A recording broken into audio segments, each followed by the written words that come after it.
mawazo maana yake ni nini? Mawazo ni mazungumzo ya mtu peke yake ndani ya moyo wake. Hii ndiyo maana ya mawazo. Mawazo maana yake nini? Mawazo ni mazungumzo ya mtu peke yake ndani ya moyo wake. Yaani yale unayoyazungumza au yale unayoyawaza, hayo huwa ni mazungumzo. Na mazungumzo hayo unayoyazungumza ndani ya moyo wako, tena peke yako, kwa neno moja, yanaitwa ni mawazo. Tunapozungumza nguvu ya mawazo, maana yake kinachotakiwa wewe kama kanisa la Mungu, unapaswa uwe na mawazo yenye nguvu. Sema amen, tunasikia. Mawazo yenye nguvu ni haya, ni yale mawazo yenye kumbeba mtu, kumpeleka mtu mahala fulani ambapo ni pazuri kuliko anapotokea. Hayo ndio mawazo yenye nguvu hayo. Lakini kuwaza mawazo duni ya kuwaza kwamba mimi ni wa hivi hivi, ya kuwaza kwamba mimi ni mtu wa bahati, kwa hiyo sina bahati mimi, ila bahati ya kujenga nyumba, kuwa na maisha mazuri ni ya watu wengine. Hayo ni mawazo duni kabisa. Na lazima wote na pamoja tuyakemee mawazo hayo katika jina la Yesu aliye hai. Ni mawazo mabaya hayo. Mpaka inafika maana mtu anakata tamaa mpaka anaona afadhali afe. Kufa mwenyewe ni sifi. Nasema kufa mwenyewe, lakini ni sifi. Sifi sina mpango kufa. Kwa nini? Kwa sababu nina ndoto, kuna mahala fulani ninaelekea. Hebu mpe Yesu makofi na vigelegele. Sema amen. Kitabu kile cha Mithali 23:7a inaeleza aonavyo mtu nafsini mwake ndivyo alivyo. Hebu mtekisa ile ndio kumuulize, wewe unaona nini nafsini mwako? Unaona nini nafsini mwako? Kile unachokiona hicho ndicho kinakutambulisha ndivyo ulivyo. Ndio maana kama kuna mahala ambapo kanisa la Mungu linafeli, huwa linafeli kwenye maeneo kama haya. Tumishi wa Mungu inapofika mahala unakuwa na mawazo duni, una mawazo ya chini, mawazo madogo, mawazo ambayo hayafai kitu, mawazo ambayo hayakunyanyui kukusogeza na ukupeleka mahala pa juu zaidi. Umefeli pakubwa. Unapaswa kuwa na mawazo makubwa, mawazo yenye nguvu, mawazo ya high level. Na wakati unawaza vitu hivyo, mtumishi, maana yake ni kwamba unakuwa katika hali duni. Ni kama leo wanafunzi, wewe ni mwanafunzi, huna hata 100, huna hata chochote, lakini unapaswa uwaze mawazo makubwa yenye kuweka mahala pazuri. Sema amen. Wazia mimi kwamba nitakuwa rubani, nitarusha ndege. Wazia kwamba mimi siku moja nitakuwa mwalimu, siku moja nitakuwa hakimu au lawyer, siku moja nitakuwa mfanyabiashara mkubwa. Sema amen. Hiyo kuwazaka tu nikimaliza la 7 niende nikaolewe. Nikimaliza kwanza form 4 niwe nilazimisha wazazi. Mimi nataka nikimaliza nikaolewe. Ni mawazo potofu kabisa hayo. Na lazima tuyapinge kwa ajili ya nini? Yesu. Tunapinge. Hatupasi kuwa na mawazo ya chini namna hii. Kwa hiyo ondoka kwenye mawazo dhaifu. Kitabu kile cha Yoeli 3 na ule mstari wa 10 inaeleza kwamba aliye dhaifu na aseme mimi ni hodari. Kwa hiyo lazima wewe uliye dhaifu leo, anza kujiona kwamba wewe ni hodari. Jina la Yesu libarikiwe sana. Kuanzia leo kabisa, anza kuona vile ambavyo hujawahi kuona. Uanze kuona hivyo. Na utakapoanza kuona hivyo, maana yake ni utaanza kuelekea kwenye mafanikio yaliyo makubwa. Andika sentensi ya chini hii, mfano wa mawazo ya tai. Hiyo ndio kitu kipi ambacho sijakueleza. Mfano wa mawazo ya tai. Jambo la kwanza kwanza kabisa, tai huruka peke yake juu, haruki na ndege yeyote aliye mdogo. Hayo ndiyo mawazo ya tai. Mawazo ya tai namba moja, yeye huruka juu sana, haruki na ndege yeyote aliye mdogo. Maana yake nini? Ndio nataka maana kuiandike hiyo. Maana yake ni hii kwamba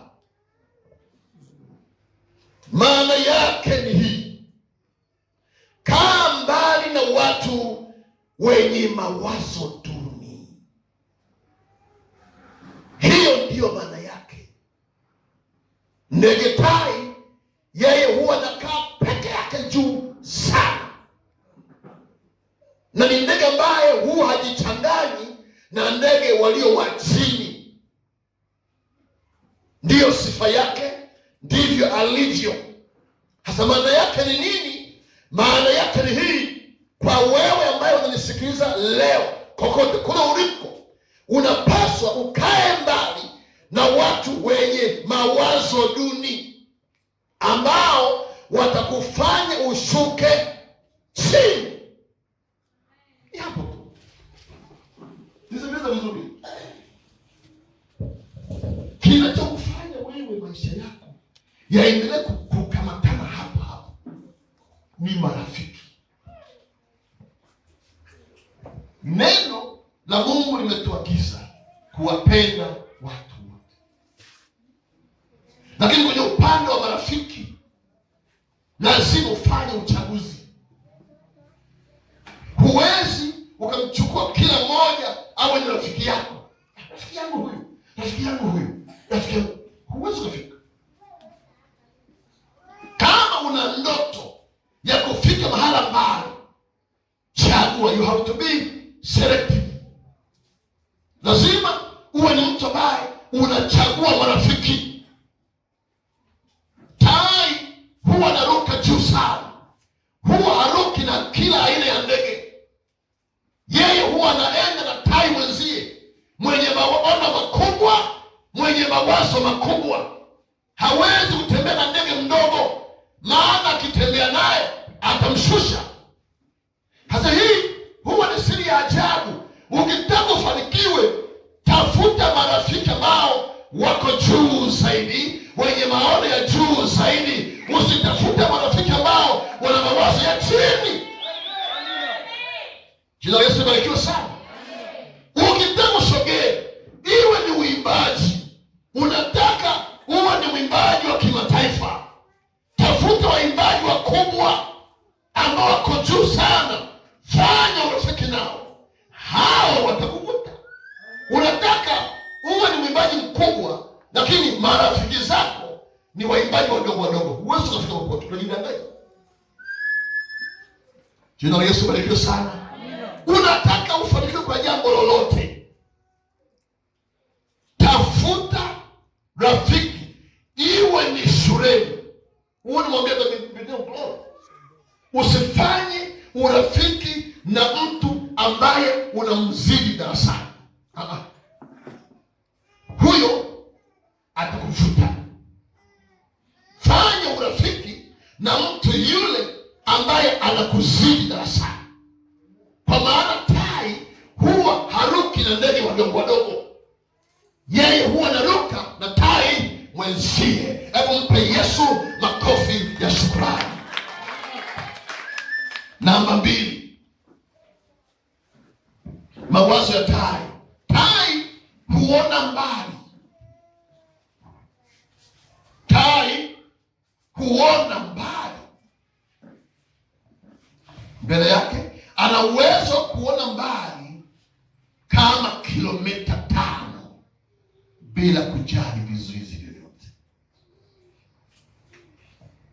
Na mimi Mungu alinisaidia. Mimi nakwambia, unajua kufika mahala mpaka mtu unamuona alivyo vile, ni process, ni mtambuka. Katika maisha yangu mimi, Mungu alinisaidia mno. Sikuwahi wajinga. Yaani sikuwahi kuwa na skendo mtaani, sikuwahi, nilikuwa mfano hata kule kijijini kwetu. Na watu wengi ambao walionekana kunizidi, hao ndio mimi niliwatafuta. Mpaka mimi kwenye mchungaji wangu mpaka hivi leo. Marafiki zangu ni wale waliofanikiwa wachungaji.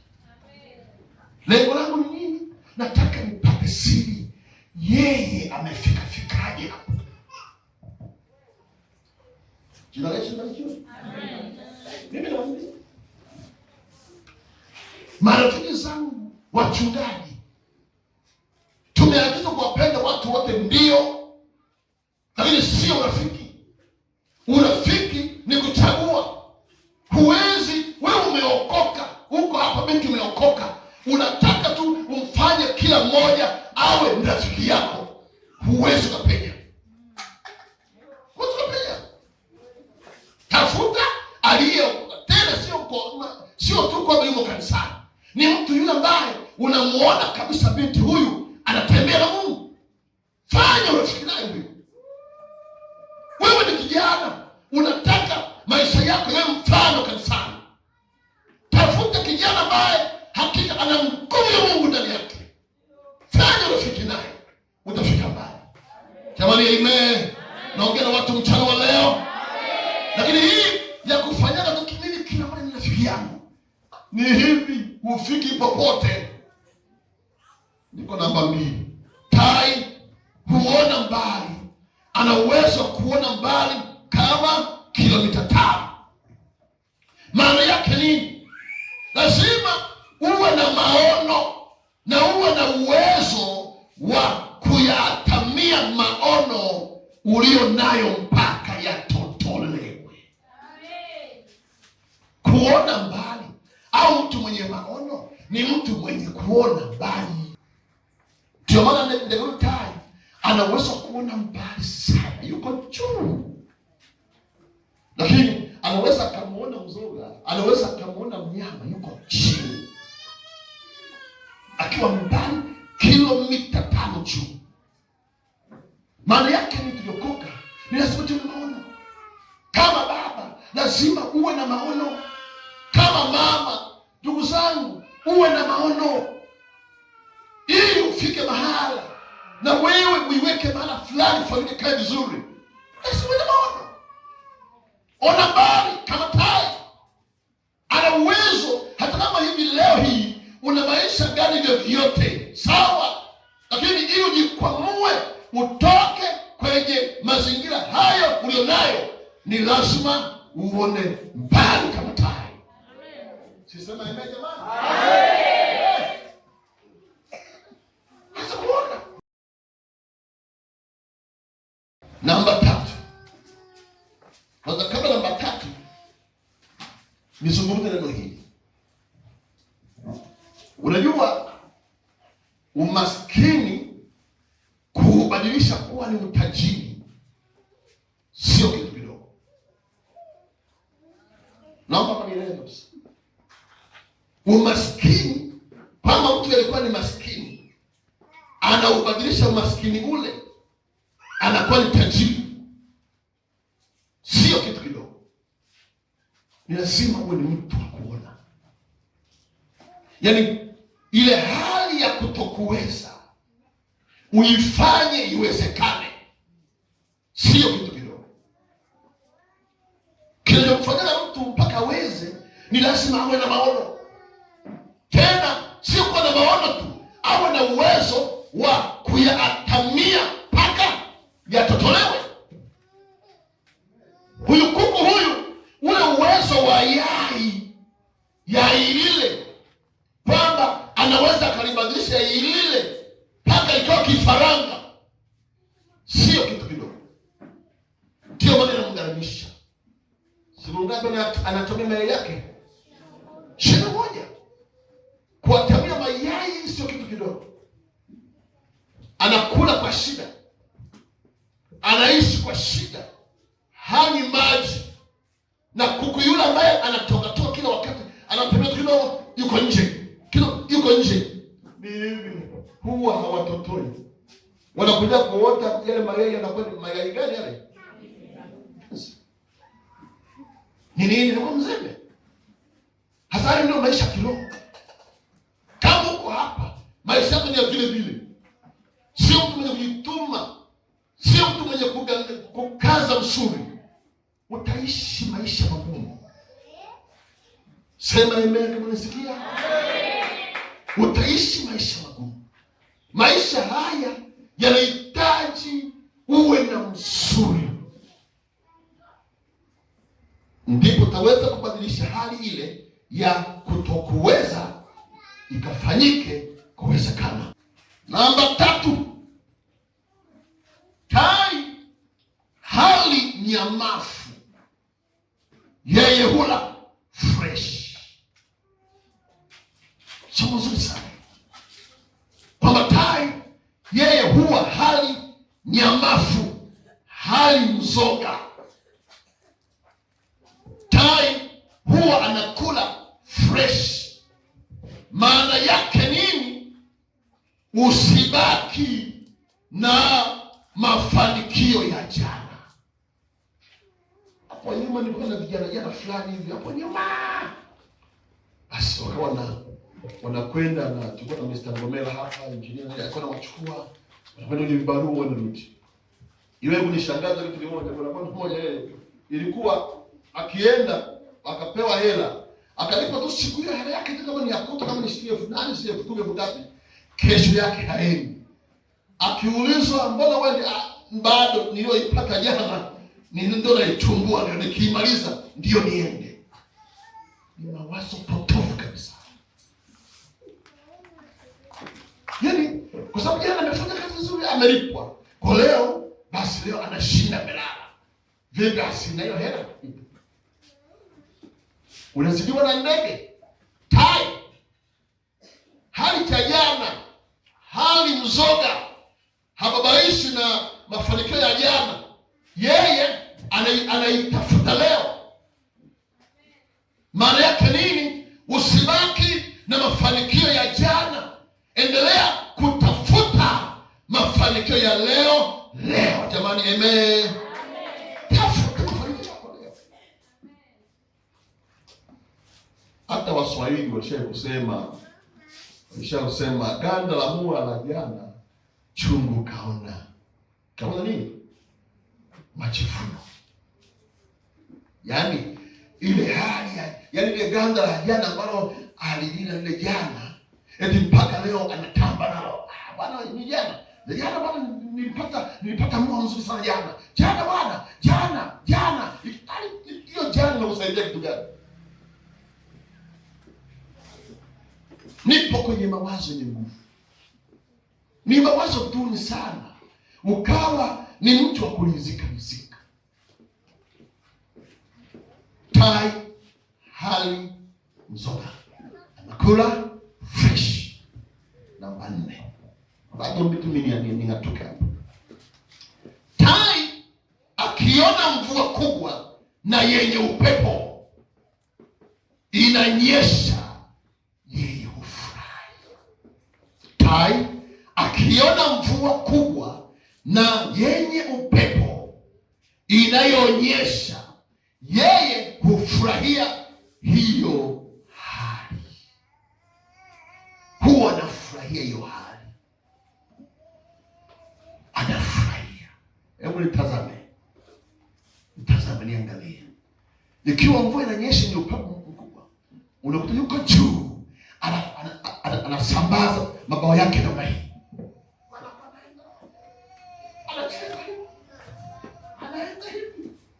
Anaenda kumwona tai anafanya hivi. Haya. Anafurahia ule upepo mwanana. Anafurahia ule upepo unavyomsukuma. Ananyosha kabisa namna hii. Anaenda. Maana geuka.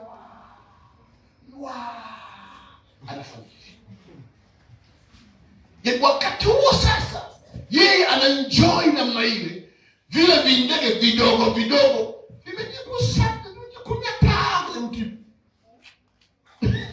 Mvua inanyesha, vimejifunika makoti kabisa. Vimetulia. Maana yake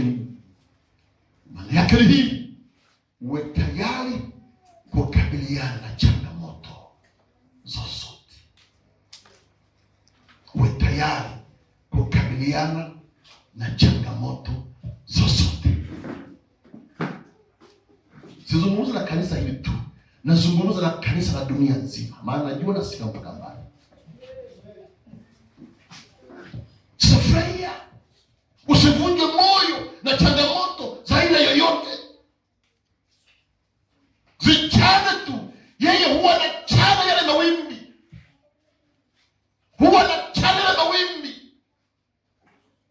anatandaza mabawa yake, anachana yale mawimbi, anaenjoy. Wakati wengine wamejikanyata namna hii. Yeye anataka timize maono yake. Tusikanyesha mvua kubwa. Kijana wangu ambaye yuko shambani kule, baba nyesha mvua kubwa. Kwa hiyo ni hivi. Yaani hivi. Nachukua jembe naenda shambani sasa hivi. Aise akachukua jembe, mvua kubwa. Alijua ni kama mvua, unajua mvua ya mwaka huu imekuwa kinyesha inakata. Kwa hiyo ilipoanza tu akachukua jembe, akaanza kutengeneza maukingo yale ili maji akija yaingie majaruba. Ikamnyesha ile mvua. Ni nini? Ni kwa sababu ana maono. Yuko tayari kukabiliana changamoto. Changamoto kadogo tu kana kuyeyusha. Kadogo tu.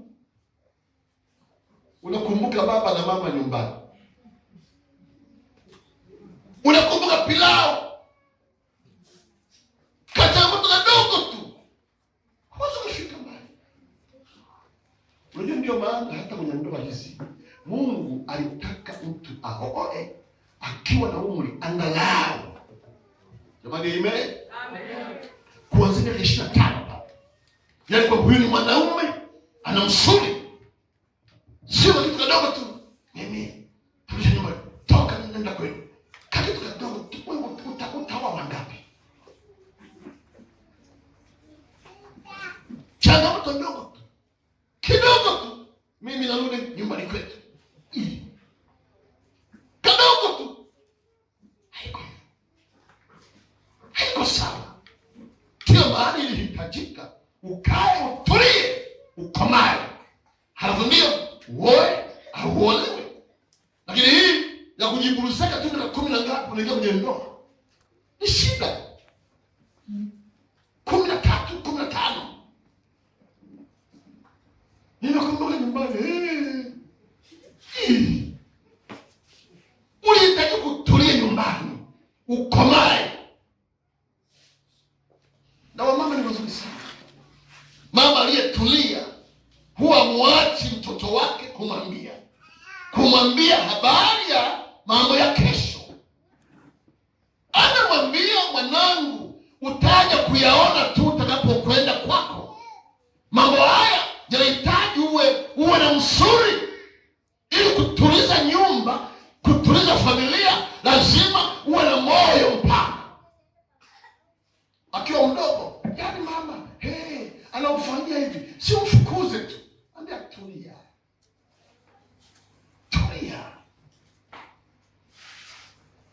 Ukishajenga mji, watakuja watu wa aina mbalimbali. Jamani, amen. Ndio hiyo inakulazimu mtu akae nyumbani atulie ili afundwe, akomae. Bwana asifiwe. Namba 5. Tai akizeeka hutafuta mahala pa juu ya mwamba ambapo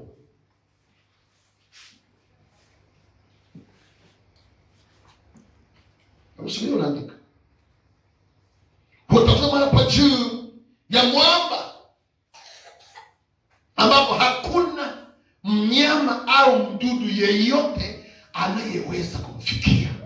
Akishaona tu kwamba amekomaa, huwa anatafuta mahala pa juu sana, kwenye mwamba juu, mahala ambapo wadudu wa aina yeyote, mnyama yeyote hawezi kufikia. Alafu anapenya, anaingia katikati. Akishapenya, akiingia katikati, anaanza kujinyofolea manyoya. Tai huwa anaishi miaka mingi sana. Anaanza kujitolea manyoya, anajitolea yote kabisa, na kwa maumivu anajitolea, anatoa manyoya haya, anatoa. Akishatoa yote, anakaa hivyo. Na halafu wale mjanja kweli, huwa kabla hajaenda kwenye maisha hayo, lazima apakie chakula, kwa sababu atakaa hapo miezi 2-3. Kwa chakula kitamtaja asurvive. Atatulia.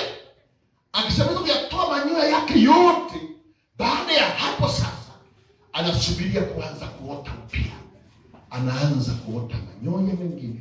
Akishaona amekaa vizuri, anachomoka huko, anakuwa tai mpya.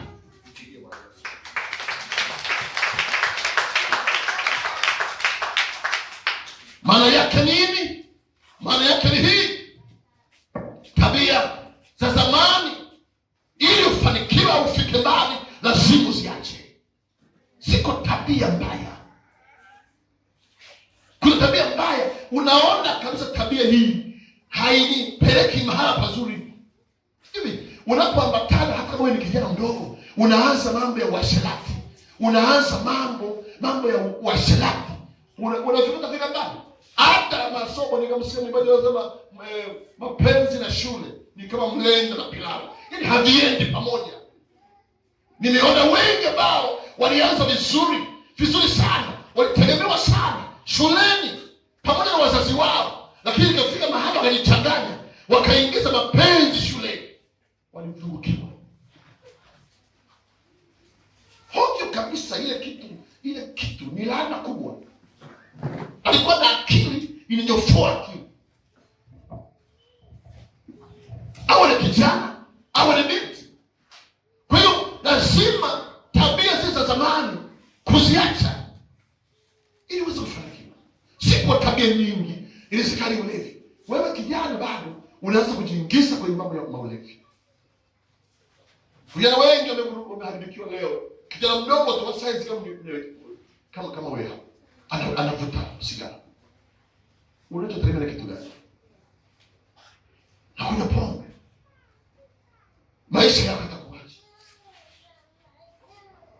Lazima ukubali kuziacha tabia za zamani. Unapenda mambo ya luxurious. Huwezi kufanikiwa. Huwezi. Sasa naongea na watu juu. Huwezi kufanikiwa. Uwe ni mtu mzima, uwe ni wakati ukiingiza tu mambo ya luxurious, huwezi kufanikiwa. Tai akisema amezeeka, anataka aanze upya. Sasa naomba, hebu mwambie jirani yako, naomba usizidiwe na tai. Mwambie tena, usizidiwe na tai. Ndio. Namba 6, tai huandaa watoto wake kukabiliana na maisha. Tai huwa anawaandaa watoto wake kukabiliana na maisha. Nisikilize vizuri. Tai huwa anawaandaa watoto wake. Hebu naomba nitazame. Tai anapokuwa anajenga nyumba ya kiota, anataka sasa tai huwa anachukua miti aina mbalimbali, anaitengeneza. Wote mnajua ndio kutengeneza. Lakini katika kutengeneza kwake huwa lazima huku chini huwa anaweka miba. Ni ndege wa ajabu. Ndio maana amesomeka hata kwenye Biblia kwamba ni ndege wa kujifunza. Tumwendee, tumtafakari, tupate hekima. Amewekewa vitu vya ajabu sana ile ndege. Sasa kwenye kiota chake kule chini anaweka miba.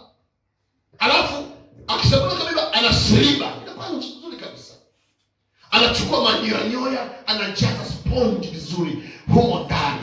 Akishaweka sponge humo ndani ya hilo jumba lake hilo, baada ya hapo anataga, anatamia. Akishatamia vifaranga vinatokea. Sasa anawaangalia tu, anakwenda kuwinda na waletea, anaenda kuwinda na waletea. Baadaye anakuja kusense kwamba hawa wameshakuwa haya. Akishaona wameshakuwa tayari, anaanza kufundisha maisha. Kama ni wawili, anamchukua mmoja, anapaa naye mpaka juu sana, alafu akifika juu anamwachia. Anaanza kuhangaika, anamchukua tena, anamdaka pa, anamwata, anampeleka juu, anamchezesha mpaka anatepeta. Akimaliza anamrudisha kwenye kiota chake. Anafanya hivyo, anamchukua mwingine tena, anamfanya hivyo.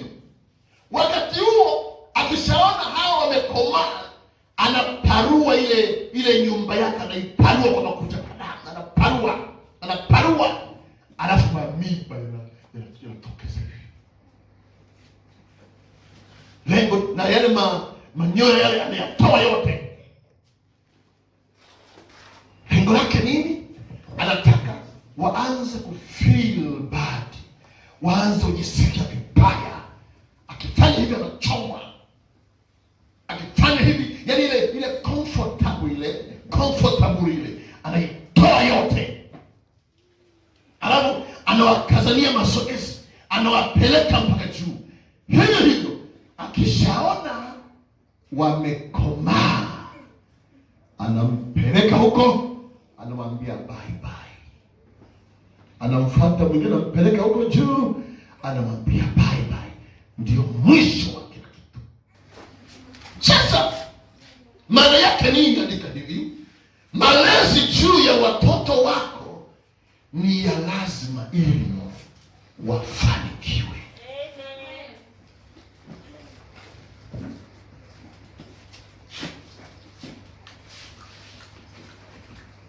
Malezi juu ya watoto wako ni ya lazima ili wafanikiwe.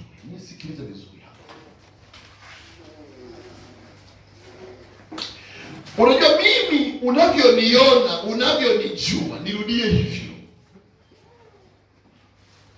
hii ni product ya wazazi wangu. Nisikilize vizuri. Yaani hapa naomba wazazi msijipurukushe kabisa. Yaani vile unavyoniona mimi, ukiniona mimi, hata kama baba yangu na mama yangu huwafahamu, unaipata picha kwamba huyu ndugu wazazi wake tunaiona sura ndani ya mtoto wao. Unajua iko hivi, unapaswa umlee mtoto wako, hata kama wewe utamuacha duniani, uondoke uende kwa Bwana, yeye abaki duniani, anapaswa aendelee kuishi. Hilo naomba wazazi muelewe kabisa. Ndio maana moja ya bahati mbaya sana ambayo hata wazazi na kila mzazi huwa analia na kuumia ni kumwacha mtoto bado ni tegemezi. Hiyo ndio. Na mara nyingi kama hudhuriana misiba hiyo, wazazi wanapoondoka wanawaacha watoto bado ni wadogo, ule msiba huwa ni wa aina yake. Msiba vinapoenda vitoto vinaaga mara ya mwisho, vinakuja kuaga pale vinavyolia, unakuta nzengo nzima inalia yote kabisa. Lakini ni mtu kama mimi, watoto wake waje sasa, ndio tutokeza mimi ndio mtoto wake haya.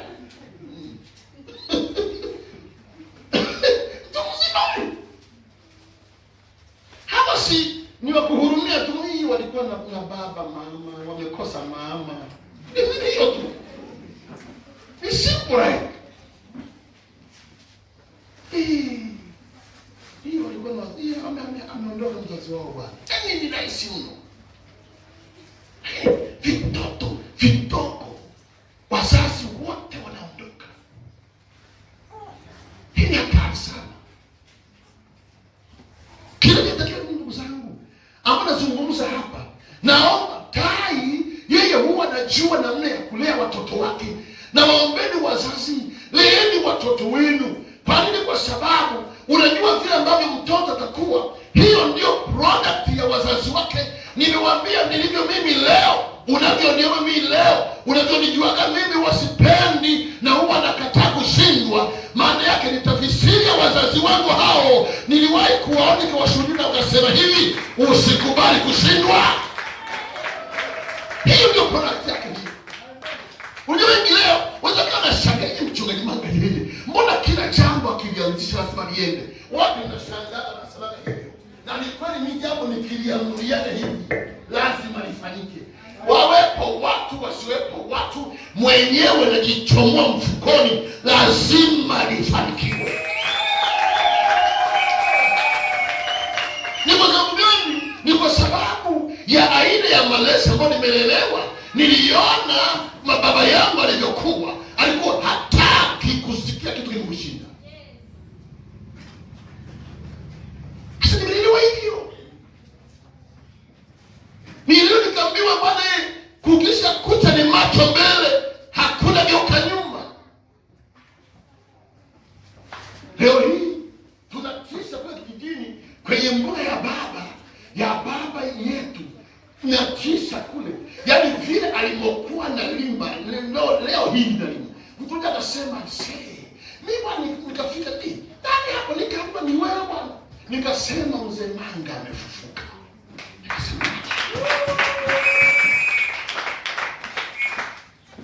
Nikasema ni sawa, kwa sababu unajua mtoto, wewe mzazi unapaswa umjaze mtoto. Kama wewe ni mzazi una watoto, huwezi kukaa nao na kuelekeza katika maisha haya. Hauna usemi wowote, hauna chochote, maana yake unamharibu mtoto.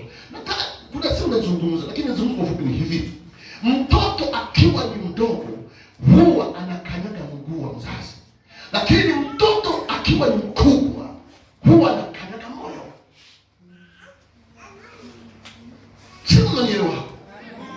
Mtoto akiwa ni mdogo, vyovyote anachofanya anakanyaga mguu. Lakini mtoto akiwa ni mkubwa, msoma mtu mzima, akafanya manyanga ya ajabu, moyo wa mzazi unaumia. Na mara nyingi vile ulivyo wewe ni product ya malezi ya wazazi wako. Ndio maana iko haja kubwa, waleeni watoto wenu. Hebu jifunzeni kwa tai. Yeye anamfundisha mazingira yote, kukabiliana maisha. Anamweleza maisha ni magumu, maisha ni ya budget, maisha si ya kujiachia furu mazima. Lazima ujue hivi vitu vinatafutwa. Ndio maana wakati mwingine tulikuwa tunazuiliwa kwenda kula kwa majirani. Ilikuwa ni mboko, ikatokea unakwenda kula kwa majirani. Mimi sikuielewaga ile.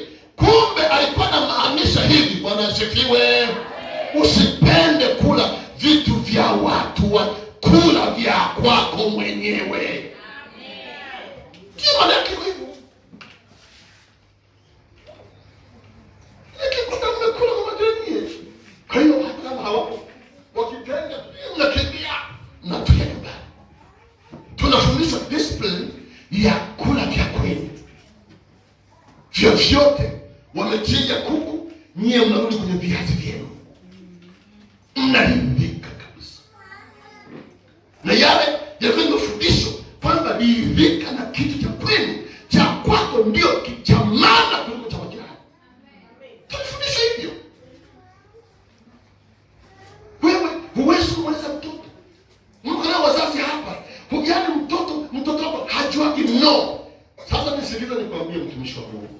Ulijamlea mtoto wako kama ni binti, ndio hii anakwenda kwenye mji wake.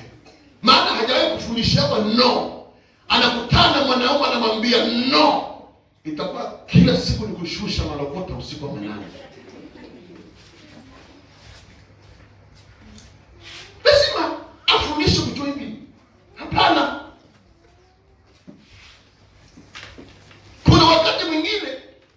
nyima hata kama unacho. Unajua hii mama, nataka kitumbua mama. Ya na wewe kuna hela. Ni hivi. Sio unamwambia sina hela. Yaani sio kila anachotaka pewe.